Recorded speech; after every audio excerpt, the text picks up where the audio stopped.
আমরা একটু অতীত ইতিহাস থেকে কথা শুনে আসি। জোরে গণ সুবহানাল্লাহ। শুনতে রাজি আছেন? ইমানের উপরে অটল থেকে, দ্বীনের উপরে অটল থেকে, ইসলামের উপরে অটল থেকে যারা নিজের জীবন বিলিয়ে দিয়েছেন দিন প্রতিষ্ঠার জন্য, যারা নিজের জীবনকে বিসর্জন দিয়েছেন, তাদের কথা আমরা ইতিপূর্বে থেকে একটু শুনে আসি। চলুন সামনের দিকে চলে আসি। নিশ্চয়ই যারা ঈমানদার তারা বলে আল্লাহই আমার রব। এ কথা বলেছিলেন ইতিপূর্বে। আমি উদাহরণস্বরূপ আনতে চাচ্ছি ফেরাউনের একজন দাসী মাস্তা। সুবহানাল্লাহ কোন? সামান্যতম একজন দাসী। খেয়াল করুন, মন দিয়ে শুনবেন ভাইরা আমার। ফেরাউনের কোনো সন্তান ছিল না। বাংলা ভাষায় সে ছিল আটকুরা। তার কোনো সন্তান ছিল না। সে একটা মেয়েকে পোষানি নিয়েছে। বাংলা ভাষায় যাকে বলে দত্তক। আমরা চলিত ভাষায় বলি হলো পোষানি। ভাইরা আমার, এই মেয়েটাকে পোষানি নেওয়া হয়েছে। মেয়েটাকে পোষানি নেওয়ার পর মেয়েটাকে দেখাশোনা করার জন্যে একজন দাসী নিযুক্ত করা হয়েছে। খেয়াল করুন, এই দাসী নিযুক্ত করার পর বলা হয়েছে এই মেয়েটার চিরুনি করে মেয়েটার যাবতীয় কর্মকাণ্ড তুমি পরিচালনা করবা। মেয়েটা গোসল করবে কখন, খাবে কখন, কাপড় পরবে, তার কাপড় চোপড় ধোয়া, এক কথাই এই মেয়েটাকে দেখাশোনা করার জন্য একজন দাসী নিযুক্ত। এই দাসী ছিল মুসলমান, মুসা আলাইহিস সালাম এবং আল্লাহ তাআলার উপরে ঈমান আনয়নকারী একজন ঈমানদারিনী মহিলা। জোরে জোরে বলেন সুবহানাল্লাহ। কিন্তু চাকরি করে ফেরাউনের রাজপ্রাসাদে, বাড়িতে। আমার ভাইরা খেয়াল করুন, আমার বন্ধুগণ, এই মেয়েটা ফেরাউনের মেয়ে গোসল করেছে, তারপরে তার শরীরে তেল মাখায়া দিচ্ছে, এরপরে চুলের মধ্যে চিরুনি করে দিচ্ছে, মানে চুল আশ্রে দিচ্ছে। চুলের মধ্যে চিরুনি করে দিচ্ছে, চুল আশ্রে দিচ্ছে। চুল আশ্রে দেওয়া শেষ হয়ে গেল। চুল আশ্রে দেওয়া যখন শেষ হলো, এমন এক মুহূর্তে দেখা গেল চুল আশ্রে দেওয়া শেষ হলে পরে ফেরাউনের মেয়ে উঠে চলে যাচ্ছে। এইভাবে উঠে চলে যাচ্ছে, পেছন দিকে চলে যাবে রাজপ্রাসাদ। এরপরে এমন সময় হাতের মধ্যে একটা চিরুনি ছিল। চিরুনিটা আস্তে করে ওই দাসী মাস্টার হাত থেকে পড়ে গেল। দাসী মাস্টার চিরুনিটা তুলে নিলেন। চিরুনিটা তুলে নেওয়ার সঙ্গে সঙ্গে বললেন বিইসমি রাব্বিল আলামিন। জোরে জোরে বলেন সুবহানাল্লাহ। বিইসমি রাব্বিল আলামিন তার মানে হলো মুসা আলাইহিস সালাম এবং আমাদের নবী, এই দুইজন নবী বাদে যত নবী ছিলেন তাদের বিসমিল্লাহ ছিল বিইসমিল্লাহ, আর মুসা আলাইহিস সালামের বিসমিল্লাহ ছিল বিইসমি রাব্বিল আলামিন। আর আমাদের বিসমিল্লাহ হলো সর্বোচ্চ মর্যাদার অধিকারী বিসমিল্লাহ, বিসমিল্লাহির রহমানির রহিম। জোরে জোরে বলেন সুবহানাল্লাহ। ফেরাউনের দাসী বললেন বিইসমি রাব্বিল আলামিন। এ কথা বলে চিরুনিটা হাতের মধ্যে তুলে নিলেন। সঙ্গে সঙ্গে ফেরাউনের দাসী, ফেরাউনের মেয়ে ফেরাউনের দাসীর সামনে এসে দাঁড়িয়ে বললেন, ও আল্লাহর, ও মাস্তা, আইয়ে রব্বাকা সাম্মাইতি। ও মাস্তা, তুমি রব হিসাবে কার নাম নিলা? আলাস্তা আবুনা রব্বুনাল আলা। আমার বাবা কি তোমার রব নন? ও মাস্তা, আলাস্তা আবুনা রব্বুনাল আলা, আমার বাবা কি তোমার রব নন? আইয়ে রব্বাকা সাম্মাইতি, তুমি রব হিসাবে কার নাম নিলা? সঙ্গে সঙ্গে দাসী মাস্তা বললেন, কাল্লা, কখনোই নয়, তোমার বাবা আমার রব হতে পারেন না। কারণ হলো এই কোন মানুষের রব হতে পারে না। কথা ঠিক না ঠিক? কোন মানুষের রব হতে পারেন না। এই জন্য দাসী মাস্তা বললেন, কাল্লা, কখনোই নয়, কখনোই তোমার বাবা আমার রব হতে পারেন না। দাসী মাস্তা বললেন, এই জায়গায় দাঁড়াও, এক চুল পরিমাণ পর্যন্ত নড়বা না, আমি গেলাম। এ কথা বলে তার বাবার কাছে চলে গেলেন। বাবা মন্ত্রী পরিষদের সদস্যদেরকে নিয়ে বসে বসে মিটিংয়ে ব্যস্ত। রাষ্ট্রীয় কর্মকাণ্ডে ব্যস্ত। হঠাৎ করে দরজা খুলে ভিতরের মধ্যে ঢুকে পড়েছে। ফেরাউন লক্ষ্য করলো তার মেয়ে। এখানে মহিলা মানুষগুলো কে আছে এখানে? এই ভলান্টিয়ার ভাইয়েরা বলেন, মহিলা মানুষগুলো যেন চিৎকার না করে। মহিলা মানুষগুলো চিৎকার না করে, যে পিছনে কথা বলতেছে কে এগুলা পিছনে? এই পিছনে এগুলো কে রে?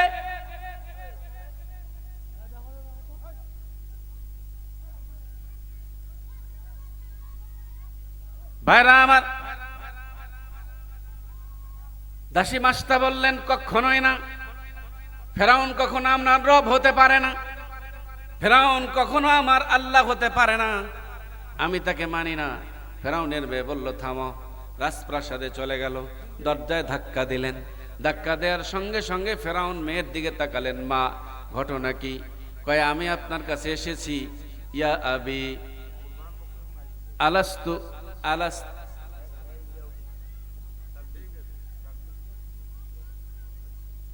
ইয়া আবি, হে আমার বাবা, আলাস্তা আবুনা রব্বুনাল আলা, আপনি কি আমাদের রব নন? ফেরাউন বললেন বালা, হ্যাঁ আমি তো তোমাদের রব। কয় শোনো শোনো, ঘরে আগুন লেগেছে আমাদের। কয় কি? কয় দাসী মাস্তা ডাক দিয়ে বললেন আপনি নাকি আল্লাহ নন, আপনি নাকি 2 নম্বর আল্লাহ, আমাদের সবার নাকি একজন আল্লাহ আছে। জোরে জোরে বলেন সুবহানাল্লাহ। ফেরাউন ডাক দিয়ে বললেন মা কি বলতেছে? ফেরাউন বলতেছেন কি বলতেছে? মাস্তা কয় মাস্তা বলতেছে আল্লাযী রব্বি, যিনি নাকি আমার রব, ওয়া রব্বাকা, তোমার রব, ওয়া রব্বা মাস্তা, মাস্তার রব, ওয়া রব্বাল আলামিন, তিনি নাকি গোটা বিশ্বের রব। তিনি শোনায়া দিলেন আমাকে এইভাবে।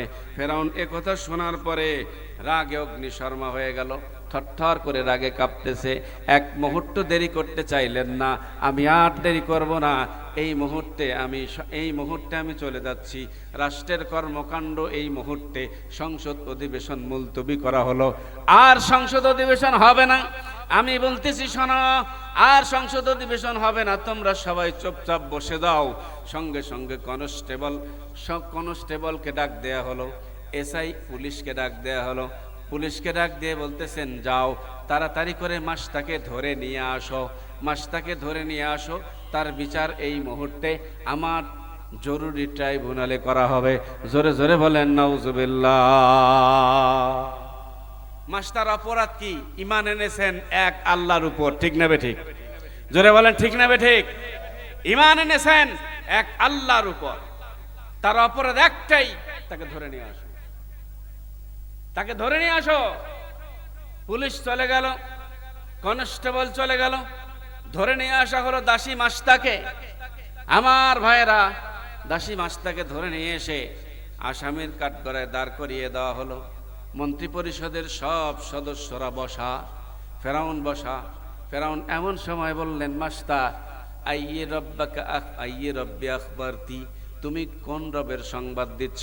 আলাস্তু আবুনা রব্বুনাল আলা, আলাস্তু রব্বুকুমুল আলা, আমি কি তোমাদের রব নই? ও মাস্তা, তুমি কোন রবের সংবাদ দিচ্ছ? আমি কি তোমাদের রব নই? এবার সঙ্গে সঙ্গে ডাক দিয়ে বললেন কাল্লা, কখনোই নয়, আপনি কখনোই আমাদের রব হতে পারেন না, কোন মানুষের রব হতে পারেন না। আমি বলতেছি আল্লাযী খালাকাস সামাওয়াতি ওয়াল আরদ, যিনি আসমান এবং জমিন সৃষ্টি করেছেন, আমি তার উপরে ঈমান এনেছি। আল্লাযী খালাকাস সাবআ সামাওয়া, যিনি সৃষ্টি করেছেন সপ্তম আসমান, আমি তার উপরে ঈমান এনেছি। আমি কোন বামপন্থী, রামপন্থী, নাস্তিক, মুরতাদের উপরে ঈমান আনি নাই। সুবহানাল্লাহ। কথা কি বোঝা যায়? কিছুক্ষণ চলবে ভাইরা আমার। আসুন, এমন নাস্তিক, ফেরাউনের মতো এমন নাস্তিক মুরতাদ আছে না নাই? জোরে বলেন আছে না নাই? আমাদের দেশে আছে। আপনাদের সামনে একটা তালিকা আমি তুলে ধরছি, খেয়াল করুন মন দিয়ে। আমাদের এই দেশে কিছু নাস্তিক আছে, তাদের কিছু বক্তব্য আছে যেগুলো নোট করা আছে আমার। 1 নাম্বার, সুরঞ্জিত সেনগুপ্ত নামে একজন ব্যক্তি বলেছিলেন এ দেশ থেকে মাদ্রাসা তুলে দিতে হবে। আচ্ছা বলেন তো, মাদ্রাসা এখন বাড়ছে না কমছে? জোরে বলেন। সুরঞ্জিত সেনগুপ্ত আছে, হ্যাঁ, কালো বিড়াল ধরতে গিয়া নিজেই কালো বিড়ালের খপ্পরে পড়ে গিয়েছিলেন, কথা ঠিক না ঠিক? নাম্বার 2, তাসলিমা নাসরিন বলেছিলেন দেশ থেকে বোরখা এবং দাড়ি টুপি সম্পূর্ণরূপে নির্মূল করতে হবে। বোরখা কেউ পড়তে যেন না পারে সে ব্যাপারে সিদ্ধান্ত নিতে হবে। কোনো মানুষ যেন দাড়ি টুপি পড়তে না পারে সে ব্যাপারে শক্ত অবস্থান গ্রহণ করতে হবে। এখন বলেন তো বোরখার সংখ্যা বাড়ছে না কমছে? দাড়ি এখন ছেলেরা রাখতেছে নাকি রাখতেছে না? সবাই ঢালা দাড়ি রাখা শুরু করে দিয়েছে, ঠিক না বে ঠিক? টুপির সংখ্যা বাড়ছে না কমছে? তাসলিমা নাসরিন কি আছে ভারতে? ভারতে। এখন আসেন, এরপরে শামসুর রহমান নামে একজন কুলাঙ্গার কবি, তিনি বলেছিলেন যখন মুয়াজ্জিন সাহেব আজান দেয় তখন আমার মন বলতেছে বেশ্যা মানে 2 নম্বরী মহিলা যেন তার গ্রাহক ডাকতেছে। কথাটা কি বুঝতে পারছেন? বুঝেছেন? শামসুর রহমান কবি, বাড়ি বগুড়ায়, মারা গেছেন। তিনি বলেছেন, ও বলেছিল যে আজান যখন দেওয়া হয় আমার মন বলতেছে 2 নম্বরী মহিলা যেমন তার গ্রাহক ডাকে সেই রকম মুয়াজ্জিন যেন তার গ্রাহককে ডাকতেছে। নাউজুবিল্লাহ বলবেন না? 4 নাম্বার, এদেশে ইসলাম থাকবে না বলেছিলেন ডক্টর ইমরান এইচ সরকার। এখন কি তাকে খুঁজে পাওয়া যাচ্ছে? আসেন, এরপরে হুমায়ুন আজাদ মানে হুমায়ুন আজাদ, জাদ না আজাদ, তিনি বলেছিলেন মোল্লাদেরকে এদেশ থেকে তাড়াতে হবে। তো এখন এমন একটা পরিস্থিতি হয়েছে মোল্লারাই মনে হয় বাংলাদেশের শাসনে আছে, ঠিক না ঠিক? কথা বলেন ঠিক না ঠিক? আগামীতে মোল্লারাই আসবে কিন্তু হুমায়ুন আজাদ কবেই পায়খানায় মরে গেছেন, পায়খানায়। সুবহানাল্লাহ কোন? সুবহানাল্লাহ। এরপরে একজন নাস্তিক বলেছিলেন কিছুদিন পূর্বে, 5ই আগস্টের পূর্বে ঢাকা বিশ্ববিদ্যালয়ের তিনি ছিলেন উপাচার্য, তার নাম ছিল জাফর ইকবাল। কি নাম? জাফর ইকবাল। ফালতু বাজে একটা মানুষ, নাস্তিক, নিজে বলতেছেন কি মানুষকে নাকি বানর এবং শিম্পাঞ্জি থেকে তৈরি করা হয়েছে। নাউজুবিল্লাহ বলেন। আল্লাহ তাআলা বলতেছেন মিনহা খলাকনাকুম, আমি মাটি থেকে মানুষ সৃষ্টি করেছি, ওয়া ফিহা নুঈদুকুম, আবার মানুষকে মাটির মধ্যে ঢুকায়া দেব, ওয়া মিনহা নুখরিজুকুম তারাতান উখরা, আবার কিয়ামতের ময়দানে মাটি থেকে মানুষকে কবর থেকে বের করব। আল্লাহ বললেন আমি মাটি থেকে মানুষ সৃষ্টি করেছি। জাফর ইকবাল বলতেছেন, কি বলতেছেন? যে মানুষ নাকি বানর শিম্পাঞ্জি থেকে তৈরি করা হয়েছে। নাউজুবিল্লাহ বলেন। আসলে যার চিন্তা চেতনা বানরের মতো তার মন মানসিকতাও বানরের মতো, কথা ঠিক না ঠিক? আসেন, সুলতানা কামাল বলেছিলেন এদেশে মসজিদ রাখা যাবে না। সুলতানা কামালকে কি চেনেন? আওয়ামী লীগ সরকারের আমলে মানবাধিকার কমিশনের একজন সদস্য ছিলেন সুলতানা কামাল, সুফিয়া কামালের মেয়ে সুলতানা কামাল। সে তার মায়ের নামে কেন নাম রাখলো, স্বামীর নামে কেন নাম রাখতে পারলো না? এর কারণ শুনুন। কারণ হলো সে মুসলমান মহিলা ঠিকই, কিন্তু তার স্বামী আজীবনে ছিল হিন্দু, তার নাম ছিল সুপ্রিয় সাহা কিংবা সুপ্রিয় চক্রবর্তী। আজীবন একটা হিন্দু লোকের সাথে সংসার জীবন পরিচালনা করেছেন এই সুলতানা কামাল। বলেন তো তার সারা জীবনে জায়েজ ভাবে তার দৈহিক মিলন হয়েছে নাকি না জায়েজ ভাবে? তাহলে তার যত সন্তান আছে সেগুলো জারজ সন্তান নাকি ভালো সন্তান? এই জারজ সন্তানরাই কেবল কখনো কখনো দেখবেন আলেম ওলামাদের বিরুদ্ধে রুখে দাঁড়িয়ে কথা বলে, কথা ঠিক না বেঠিক? এই সেই সুলতানা কামাল বলেছিলেন দেশে মসজিদ রাখা যাবে না। এখন কোথায় খুঁজে পাওয়া যাচ্ছে না। বড় একটা টিপ দিয়ে লম্বা লম্বা কথা বলতো টেলিভিশনের পর্দায়, তাকে খোঁজা হচ্ছে, পাওয়া যাচ্ছে না। আমরা মনে করি তাকে খুঁজে বের করে আইনের আওতায় এনে শাস্তি দেওয়া হোক। জোরে কোন কথা ঠিক না বেঠিক? আমি আপনাদেরকে বলি, খেয়াল করুন, এদেশে রাষ্ট্রধর্ম ইসলাম রাখা যাবে না বলেছিলেন ডাক্তার টাকলা মুরাদ। আছে এখন? জোরে কোন আছে নাকি? আছে? খেয়াল করুন, আমি আপনাদেরকে বলতেছি, গোটা বিশ্বে মসজিদের সংখ্যা কত?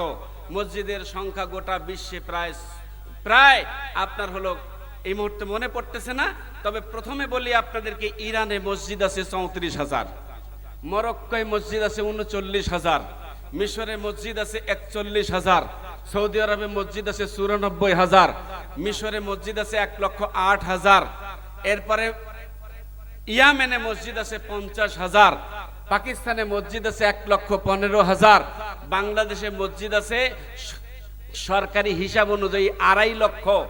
কিন্তু সরকারি হিসাব বাদে মসজিদের সংখ্যা আছে বাংলাদেশে প্রায় 3.5 লক্ষ। ভারতে মসজিদ আছে 3,15,000, 3,25,000 মতো, কিংবা 15,000 মতো। আর পৃথিবীর সবচেয়ে বেশি মসজিদ কোন দেশে আছে বলতে পারেন? কোন দেশে বলতে পারবেন? কেউ বলতে পারবেন? একজন লোক পারবেন? পৃথিবীর সবচেয়ে বেশি মসজিদ আছে ইন্দোনেশিয়ায়, 8,15,000।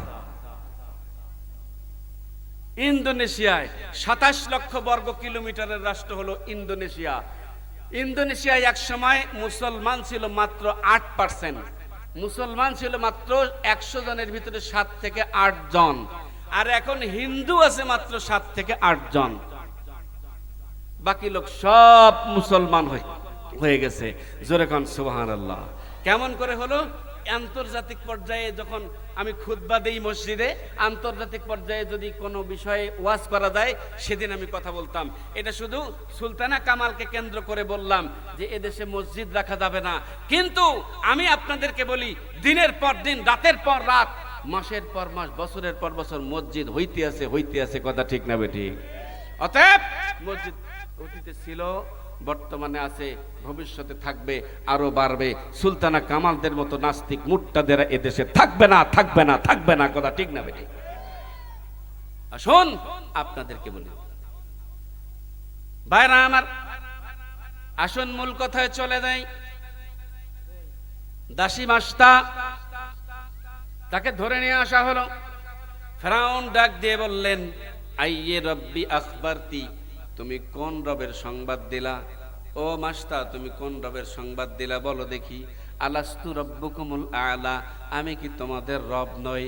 ভাইরা আমার, সঙ্গে সঙ্গে দাসী মাস্তা ডাক দিয়ে বললেন, ও ফেরাউন, শোনো ভালো করে শোনো।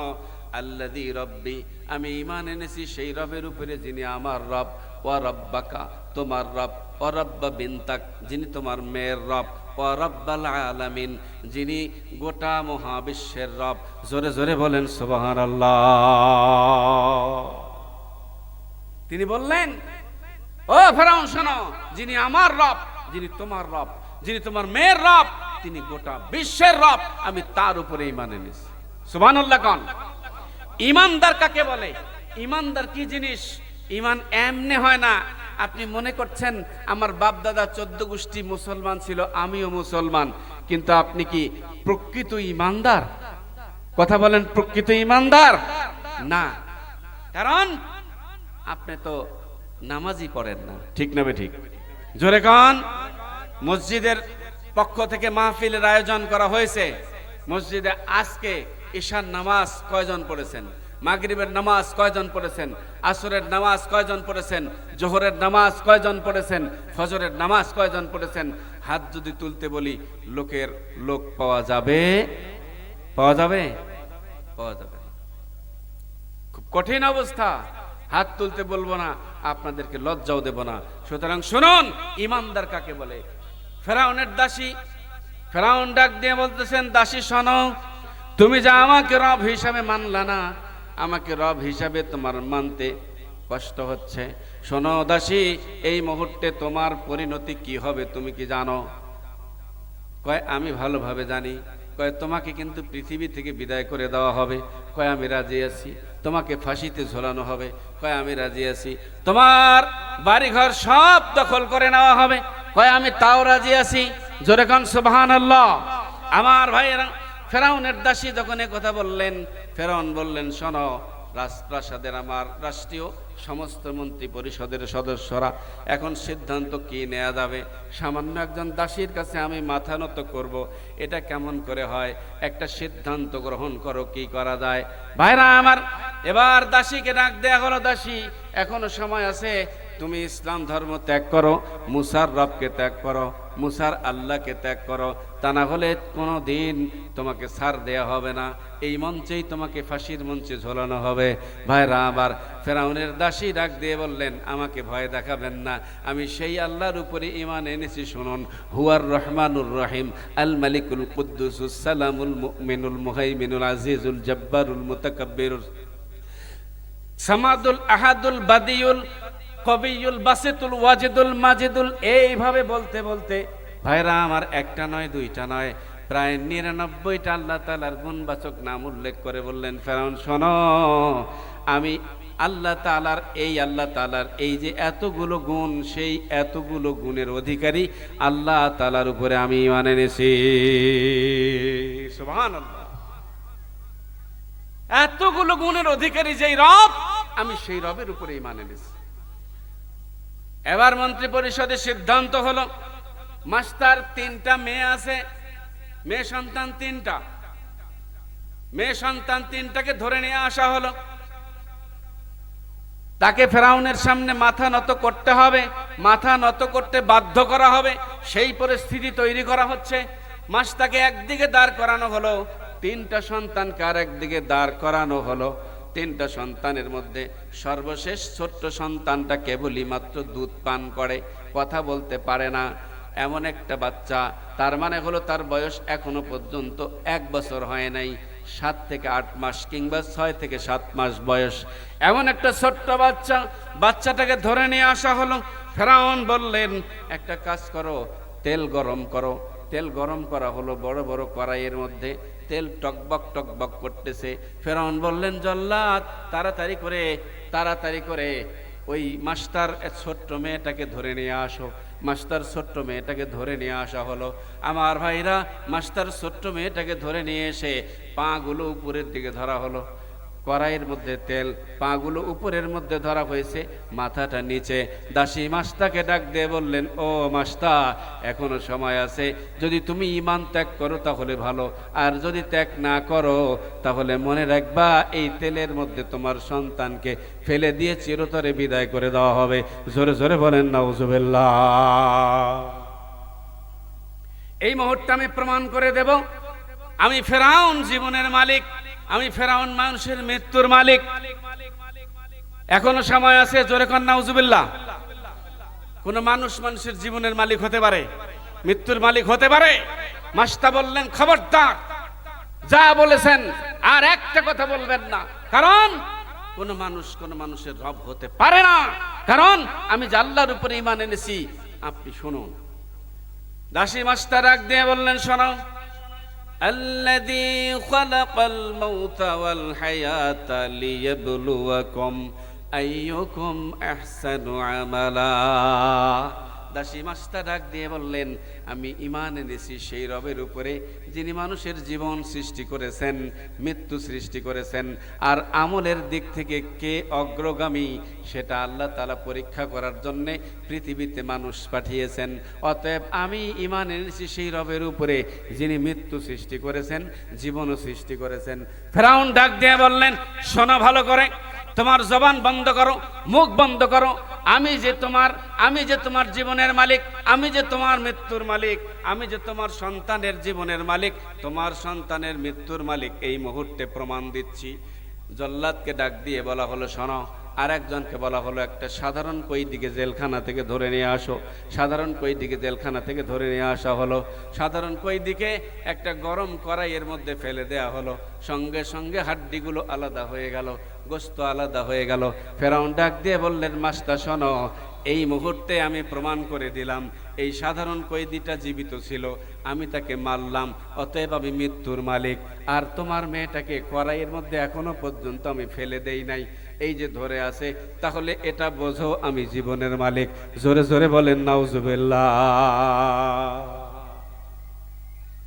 দাসী মাস্টার এ কথা শোনার পর বললেন, খবরদার, স্পর্ধা একেবারে নিজের সংরক্ষণে রাখুন, আর কোনো কথা বলার উদ্ধতপূর্ণ আচরণ করার চেষ্টা করবেন না।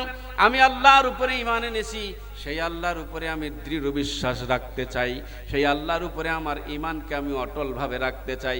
খবরদার, খবরদার, আমাকে ভয় দেখাইও না, আমাকে ভয় দেখায়া কোনো লাভ হবে না। কারণ আমার একটা নয়, দুইটা নয়, তিনটা সন্তান যদি চলে যায়, আমিও যদি চলে যাই শহীদ হয়ে আল্লাহর দরবারে, তারপরেও কখনো তোমার কাছে মাথা নত করব না। আল্লাহু আকবার। ভাইরা আমার, বলেন তো দেখি, ফাঁসির মঞ্চ বরণ করে নিয়েছে ইসলামী আন্দোলনের কর্মীরা, কারো কাছে জীবনের ভিক্ষা চেয়েছে নাকি? জোরে কোন চেয়েছে? এরকম অনেক ঘটনা আছে না নাই? ভাইরা আমার, মিশরের মরুসিংহ ইতালির সেনাদের কাছে মাথা নত করেন নাই। উমর মুখতার প্রকাশ্যে ফাঁসি দেওয়া হয়েছে। সৈয়দ কুতুব শহীদ, ওনাকে ফাঁসি দেওয়া হয়েছে, মাথা নত করেন নাই বামপন্থীদের কাছে। কথা ঠিক না ঠিক? ভাইরা আমার, ঠিক এমনি করে আমার বন্ধুগণ, এমনি করে বাংলাদেশেও এমন ঘটনা ঘটেছে। একজন না, দুইজন না, বেশ কয়েকজন ইসলামী আন্দোলনের কর্মীকে ফাঁসি দেওয়া হলো। তারপরেও দলীয় সংখ্যা, দলের কর্মীদের সংখ্যা কমে নাই, বরং দলের কর্মীদের সংখ্যা বেড়ে বেড়ে অনেক হয়ে গেছে। জোরে জোরে কোন সুবহানাল্লাহ। আল্লাহ তাআলা ডাক দিয়ে বলতেছেন, ইউরিদুনা লিইউতফিউ নূরাল্লাহি বিআফওয়াহিহিম ওয়াল্লাহু মুতিম্মু নূরিহি ওয়ালাউ কারিহাল কাফিরুন। কাফের মুশরিকেরা চায় তার আলোকে নিভিয়ে দিতে, আল্লাহর আলোকে তাদের মুখের ফুৎকার দিয়ে নিভিয়ে দিতে। আল্লাহ তাআলা চান তার আলোকে প্রতিষ্ঠিত করতে। বলেন দেখি, আল্লাহরটা হবে নাকি কাফের মুশরিকদেরটা হবে? জোরে কোন। আল্লাহরটা হবে। এজন্য আল্লাহ তাআলারটা হয়েছে, কাফের মুশরিকদেরটা হয় নাই। কাফের মুশরিক, নাস্তিক, মুরতাদ, বাম রামেরা সব কিছু ছেড়ে, ধন সম্পদ ছেড়ে, টাকা পয়সা ছেড়ে, এই দেশ নয় সেই দেশ নয়, দিল্লিতে পালিয়ে গিয়ে বসে আছে। কথা ঠিক না বেটি? ও মুসলমান, শুনুন, ঈমানের উপরে অটল থাকতে হবে। তাহলে আল্লাহ তাআলা পরীক্ষা করবেন। এই পরীক্ষায় যদি আপনি পাশ করেন, আল্লাহ তাআলা আপনাকে যাজা দেবেন, রহমতের ফেরেশতা নাজিল করবেন, ফ্রি আল্লাহ তাআলা আপনাকে সুযোগ করে দেবেন দিন প্রচারের জন্য, ইসলাম প্রচারের জন্য। জোরে কোন কথা ঠিক না বেটি? সেই পরিবেশ আল্লাহ তৈরি করে দেন নাই এখন? জোরে কোন দেন নাই? ও মুসলমান, বুঝতে চেষ্টা করুন, কখন কার উপরে আল্লাহর রহমত হবে, কারা ধৈর্য ধারণ করবে। দীর্ঘ 16 বছর ধৈর্য ধারণ করার পর আল্লাহ তাআলা জাতিকে নাস্তিক মুরতাদদের কবল থেকে মুক্ত করে দিয়ে এখন স্বাধীনভাবে মানুষকে বসবাসের সুযোগ করে দিয়েছেন। কথা ঠিক না বেটি? কথা আপনাদের বুঝতে হবে। আসুন ভাইরা আমার, এবার ফেরাউন বললেন, এই ফেরাউনের দাসীকে বললেন, দাসী শোনো, এবার কিন্তু সর্বশেষ তোমাকে বলতেছি, এই যে তোমার মেয়ের পা গুলো উপরে ধরা হয়েছে, মাথা উপরে ধরা হয়েছে, তেলের মধ্যে ফেলে দেয়া হবে। কয় কোনো কথা নাই, আমি ঈমান এনেছি আল্লাহর উপরে, আমি ঈমান এনেছি আল্লাহর উপরে, আমার কোনো কথা নাই, তুমি যা ইচ্ছা তাই করতে পারো। এবার জল্লাদকে ইশারা করলেন, সঙ্গে সঙ্গে কড়াইয়ের মধ্যে এখনো পর্যন্ত 6-7 মাস 8 মাসের বাচ্চাটাকে জ্বলন্ত টকবগে তেলের মধ্যে ফেলে দেয়া হলো। সঙ্গে সঙ্গে গোস্তগুলো আলাদা হয়ে গেল, হাড্ডিগুলো আলাদা হয়ে গেল। আমার ভাইয়েরা, এই বাচ্চাটা যখন তেলের মধ্যে পড়ে, তার পূর্বে বাচ্চাটা জবান খুলে খুলে বলতেছেন, ইয়া উম্মি লা তাখাফি ওয়া লা তাহজানি। ও মা, ও মা, আপনি ভয় করবেন না, চিন্তা করবেন না। সানাজ ইন ফাইন্নাকি আলাল হক, আপনি সঠিক পথে আছেন। ফাইন্নাকি আলাল হক, আপনি সঠিক পথে আছেন। সানাজমাউ ফিল জান্নাতি ইনশাআল্লাহ, অল্প সময়ের মধ্যে আপনার সাথে আমার জান্নাতে দেখা হয়ে যাবে। আল্লাহু আকবার। যে মেয়েটা কথা বলতে পারে না, 6-7 মাসের মেয়ে কোনোদিন কথা বলতে পারে? জোরে বলেন, কথা বলতে পারে? জবান খুলে বলতেছেন, ইয়া উম্মি, হে মা, ও মা, লা তাখাফি ওয়ালা তাহজানি, চিন্তা করো না, ভয় করো না। ফাইন্নাকি আলাল হক, আপনি এখনো সত্য পথের উপরে অটল আছেন। জানি না কতক্ষণ থাকবেন, তবে আমি এতটুকু বলি, ভালো করে শুনে নেন। ফাইন্নাকি আলাল হক, আপনি সঠিক পথে আছেন। সানাজমাউ ফিল জান্নাতি ইনশাআল্লাহ, শীঘ্রই অচিরেই আপনার সাথে জান্নাতে আমার দেখা হয়ে যাবে। জোরে কোন আল্লাহু আকবার। নারায়ে তাকবীর। আল কোরআনের আলো, প্রধান বক্তার আগমন, জাহিদুল ইসলাম ভাইয়ের আগমন, শুভেচ্ছা স্বাগতম। কাছারির পক্ষ থেকে লাল গোলাপ শুভেচ্ছা, বড় সংগলসির পক্ষ থেকে লাল গোলাপ শুভেচ্ছা, কাছারি বাজারের পক্ষ থেকে লাল গোলাপ শুভেচ্ছা। ভাইরা আমার, আসুন আমাদের মাঝে প্রধান বক্তা হুজুর উপস্থিত হয়ে গেছেন। আর দেরি করা ঠিক হবে না। আমি আপনাদের সম্মুখে এতটুকু বলতে চাই, এবার দাসী ডাক দিয়ে বলতেছেন, শুনুন ও ফেরাউন, আমাকে ভয় দেখায়া কোনো লাভ করতে পারবেন না। কারণ শুনুন, কারণ আমি জান্নাতের বিনিময়ে আমার জীবন আল্লাহ তাআলার কাছে বিক্রি করে দিয়েছি। আল্লাহ তাআলা কোরআনুল কারীমে এই আয়াত বলে দিয়েছেন। আল্লাহ তাআলা বলেন, ইন্নাল্লাহা আশতারা মিনাল মুমিনিনা আনফুসাহুম ওয়া আমওয়ালাহুম বিআন্না লাহুমুল জান্নাহ, নিশ্চয় আল্লাহ তাআলা মুমিনদের জান এবং মাল ক্রয় করে নিয়েছেন। আগেই মুমিনরা জান এবং মাল বিক্রি করে দিয়েছে। মুমিনদের জান এবং মাল আল্লাহ তাআলা ক্রয় করে নিয়েছেন, বিনিময় হলো জান্নাত। ইন্নাল্লাহা আশতারা মিনাল মুমিনিনা আনফুসাহুম ওয়া আমওয়ালাহুম বিআন্না লাহুমুল জান্নাহ, মুমিনদের জান এবং মাল আল্লাহ তাআলা জান্নাতের বিনিময়ে ক্রয় করে নিয়েছেন। আপনার আমার সবার জান মাল আল্লাহ তাআলা জান্নাতের বিনিময়ে ক্রয় করে নিয়েছেন। কথা ঠিক না বেঠি? আল্লাহ তাআলা কোরআনুল কারীমে কথা বলে দিলেন। এখন আপনারা বলেন, জান্নাতের বিনিময়ে আপনারা আপনাদের জীবনগুলোকে বিক্রি করেছেন? জোরে কোন করেছেন? জান্নাতের বিনিময়ে আপনার জীবন আপনি ক্রয় করেছেন, এটা আল্লাহ তাআলার কাছে আপনি ইতিপূর্বেই রায় দিয়ে এসেছেন। কি বলেছেন? আল্লাহ তাআলা বলেছেন, আলাস্তু রাব্বুকুম, আমি কি তোমাদের রব নই? আমি কি তোমাদের রব নই? সেদিন আমরা সবাই রূহের জগতে এক বাক্যে বলেছিলাম, ক্বালু বালা, হ্যাঁ আমরা আপনার, আপনি আমাদের রব, আমরা আপনাকে স্বীকৃতি দিলাম। আল্লাহ তাআলা বললেন, সেদিন আমার সাথে তোমরা যারা ওয়াদা করেছো, সেদিনই জান্নাতের বিনিময়ে আমি তোমাদের জান এবং মাল ক্রয় করে নিয়েছি। জোরে কোন সুবহানাল্লাহ, আরো জোরে কোন সুবহানাল্লাহ। সুতরাং আপনাদেরকে আমি একটা কথা বলি, যে নাস্তিক মুরতাদদের কাছে কখনো মাথা নত করা যাবে না। শুনুন খেয়াল করে, মন দিয়ে বললাম, শুধুমাত্র ঈমান আনার কারণে ইতিপূর্বে কেমন করে শাস্তি দেওয়া হলো। আল্লাহ তাআলার এই বান্দিকে আল্লাহ তাআলা শুধু ইমানের উপরে অটল রাখেন নাই, এখনো পর্যন্ত এই দাসী মাস্টার কবর থেকে আল্লাহ তাআলা জান্নাতের সুঘ্রাণ বের করে দেন। সুবহানাল্লাহ।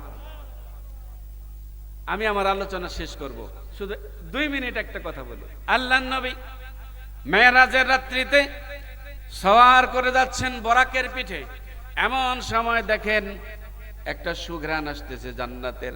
জিবরাইল আলাইহিস সালামকে বললেন, জিবরাইল, এটা কোন সুগন্ধ আসতেছে? ঘটনাটা কি? কোথা থেকে সুগন্ধ আসতেছে? জান্নাতের সুগন্ধ মনে হয়। জিবরাইল আলাইহিস সালাম বলতেছেন, ও নবী, ও আল্লাহর প্রিয় নবী মুহাম্মদুর রাসূলুল্লাহ সাল্লাল্লাহু আলাইহি ওয়াসাল্লাম, এটা সাধারণ কোন জান্নাতের সুঘ্রাণ নয়, এটা ফেরাউনের দাসী মাস্টার কবরের জান্নাতি সুঘ্রাণ। সুবহানাল্লাহ। ফেরাউনের দাসী মাস্টার কবর থেকে সুঘ্রাণ বেরিয়ে আসতেছে, এটা সেই সুঘ্রাণ। কি ঘটনা? আল্লাহর নবীকে জিবরাইল আলাইহিস সালাম জানিয়ে দিলেন। সুবহানাল্লাহ। কোন এভাবে দাসী মাস্টার প্রথম মেয়ে শহীদ হয়ে গেল, দ্বিতীয় মেয়েকে কড়াইয়ের মধ্যে ফেলে দিয়ে শহীদ করে দিলেন, তৃতীয় মেয়েকেও শহীদ করে দিলেন। তারপরে দাসী মাসটাকে আল্লাহ তাআলা কবুল করে নিলেন। ফেরাউন তাকেও তেলের মধ্যে ফেলে দিয়ে শহীদ করে দিল। এভাবেই দাসী মাসটা শহীদের মর্যাদা অর্জন করলেন। তার 3 মেয়ে সহ একই মঞ্চে ফাঁসির মঞ্চ বরণ করে নিলেন। সুতরাং আপনাদেরকে আমি বলি, কখনো নাস্তিক মুরতাদদের কোনো কথায় কখনো ইসলামের পক্ষের শক্তিরা মাথা নত করে না। কথা ঠিক না বেঠিক? অতএব আপনাকে আমাকেও সিদ্ধান্ত নিতে হবে, আমরা কখনো এই বাতিল পন্থীদের কাছে মাথা নত করব। আমাদের এক আল্লাহর প্রতি ঈমান আনতে হবে। এটা শুধুমাত্র একটা বর্ণনা দিলাম। আল্লাহ তাআলা বলেছিলেন, নিশ্চয়ই যারা ঈমানদার তারা বলবে রব্বুনাল্লাহ, আল্লাহই আমাদের রব। এই একটা কথার বর্ণনা দিলাম শুধু। বাকি ঈমানদারদের যে গুণ আছে যতগুলো, সে গুণ সম্পর্কে একটার পর একটা আলোচনা করতাম। সময় খুব কম, আমার সময় শেষ। এখন আপনাদের সম্মুখে আলোচনা করবেন আজকের মাহফিলের প্রধান বক্তা। আমার আলোচনার মধ্যে, কথাবার্তার মধ্যে ভুল ত্রুটি পরিলক্ষিত হলে ক্ষমা সুন্দর দৃষ্টিতে দেখবেন। আল্লাহ তাআলা সবাইকে, আপনাকে আমাকে সম্পূর্ণরূপে গোনা থেকে মুক্ত থেকে, আমাদের ইসলামের পক্ষে থেকে, কোরআনুল কারীমের পক্ষে থেকে, মুসলমানদের পক্ষে থেকে বাংলাদেশের মধ্যে আল্লাহ তাআলার দ্বীন প্রতিষ্ঠার চেষ্টা করে আমাদেরকে আল্লাহ তাআলা শেষ জীবন পর্যন্ত অপেক্ষা করার তৌফিক দান করুক। সবাই বলি আল্লাহুম্মা আমিন। আমরা যেন দ্বীন প্রতিষ্ঠার উপরে অটল থাকি, সে তৌফিক আল্লাহ তাআলা আমাদেরকে দান করুক। সবাই বলি আল্লাহুম্মা আমিন। আসসালামু আলাইকুম ওয়া রাহমাতুল্লাহি ওয়া বারাকাতুহু।